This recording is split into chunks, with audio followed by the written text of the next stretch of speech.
મારું નામ કિરીટસિંહ ઝાલા છે। મહેસૂલી કર્મચારી મંડળનો પ્રમુખ છું, રાજકોટ જિલ્લાનો। રાજ્યના મહામંડળ તરફથી અમુક મુદ્દા અનુસંધાને સરકારશ્રીમાં 19/4ના રોજ રજૂઆત કરેલી છે। જે રજૂઆત અનુસંધાને અમારી કોઈ માંગણી સ્વીકારવામાં ન આવતા રાજ્યના આદેશ મુજબ 30/4ના રોજ માસ સીએલના કાર્યક્રમમાં ગુજરાત રાજ્યનો દરેક મહેસૂલી કર્મચારી જોડાવાનું નક્કી થયેલ। જે અનુસંધાને રાજકોટ જિલ્લાના દરેક મહેસૂલી કર્મચારીઓ આજ રોજ માસ સીએલના કાર્યક્રમમાં જોડાયેલા છે।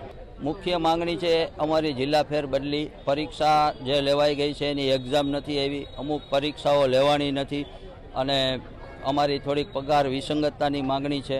આ મુખ્ય માંગણીઓ છે। આગામી દિવસોમાં સમસ્યાનું નિરાકરણ નહીં આવે તો રાજ્યનું મહામંડળ જે નિર્ણય લેશે તેની સાથે રહી અને આગળના કાર્યક્રમો મહામંડળ નક્કી કરે એ મુજબ કરવામાં આવશે। રાજકોટ જિલ્લાના 400 કર્મચારીઓ માસ સીએલમાં જોડાયેલા। આ મુદ્દેથી ઘણી રજૂઆત અગાઉથી ચાલુ જ હતી, બરાબર, અને રજૂઆત કરેલી જ છે।